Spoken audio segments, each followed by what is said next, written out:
Well, it was a get together.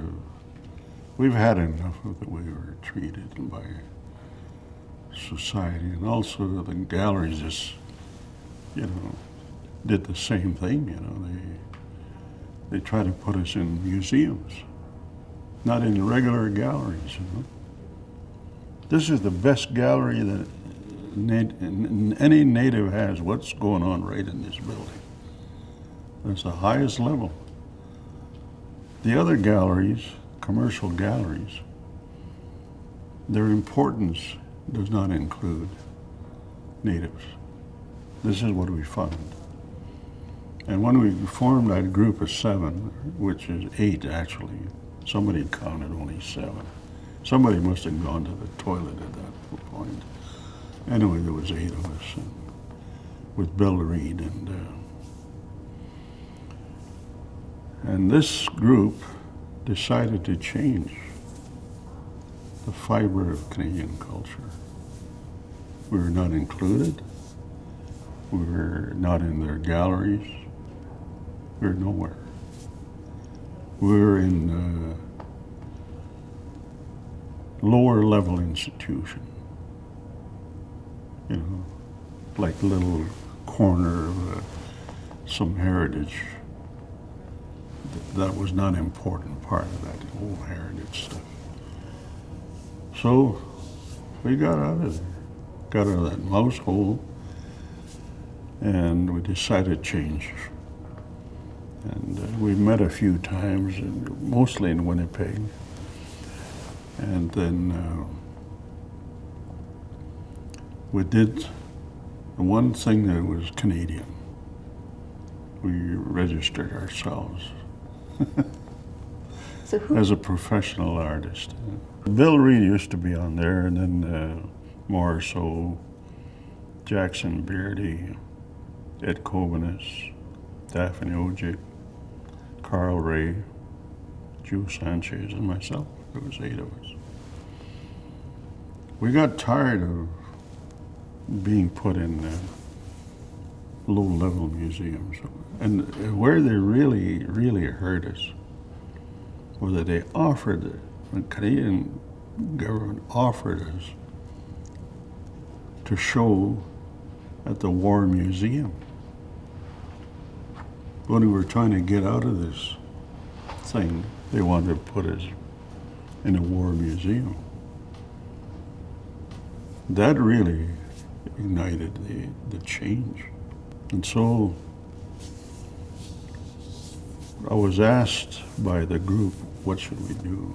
I said, well, we had one guy called John Dennehy, brother to Brian Dennehy, the actor. He was working inside the government somewhere. Forget what capacity, but he was, involved in it. And we used to call him God because we used to make him do all kinds of things for us. And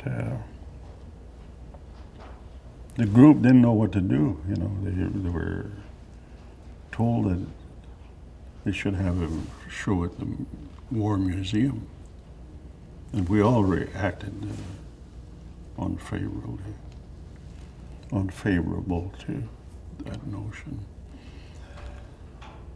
And everybody doing the talk, excitement. And I'm sitting there thinking, what should we do, Finally they asked me, I said, well, we asked God here to go to talk to the greatest man in the art world, the dealer.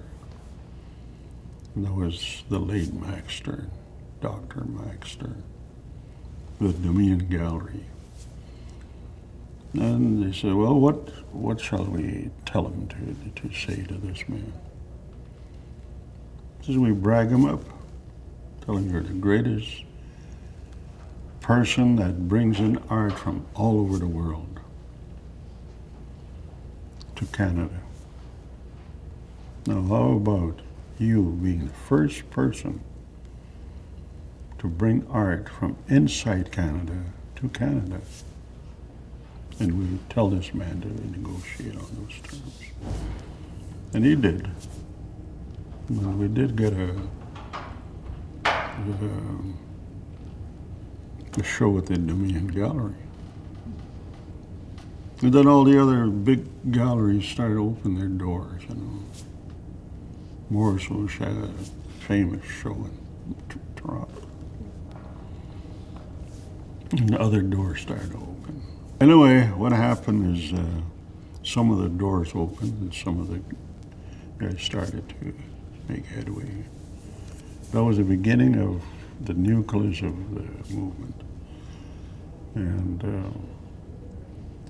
And then other natives started to study more art, go to more fancier places. And then we started to have our own, we never had the intelligentsia part, you know, where the curators, you know, they go on a high level talk, you know. The higher the pile of the BS, the more sounding it is. Anyway, so we found one lady that could do that on our side. She's a native.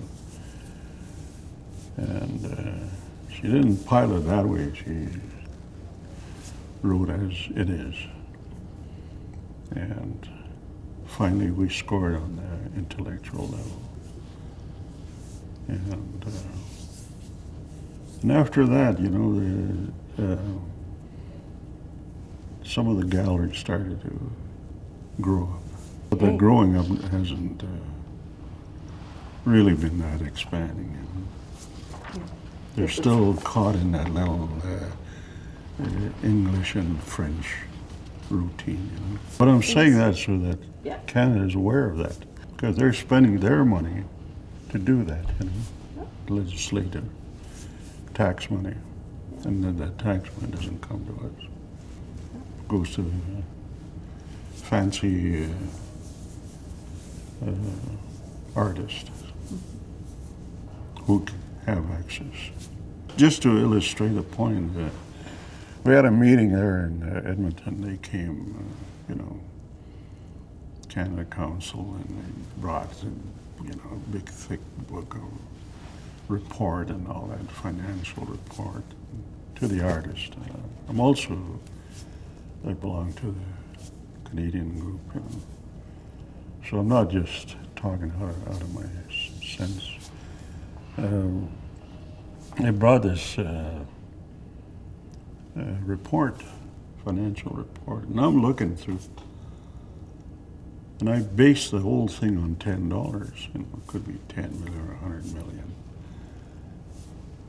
But the way I set it up in my mind, the way that it read at the bottom, $7 went to Quebec, 2 went to Toronto and Ontario, and $1 for the rest of Canada. And I said, where in the hell did you get that stupid idea? I said, sir, it's right in your report. And they all kind of got together and, you know, talking together and got them all muddled up good. And said, we'll get back to you tomorrow. Disbanded the meeting. They left town. So in some degree, I don't cause problems, but I sometimes touch a wave. That's all I can do. The wave is to march the lake, and the movement is too much for one native. But having lived through this, I have touched that wave. And I think I've made enough touch that there's going to be changes at the very top level. And I'm going to put an end to this French and English BS in my country. As a landlord, I speak so. And I paint so as a landlord. That's who I am. I'm the landlord. It's about my country. And when the landlord speaks, he speaks about his country. I didn't bring anything from anywhere from somewhere else. I am here. It's my country. I live here. And I want that understood. When I paint, that's what I paint about.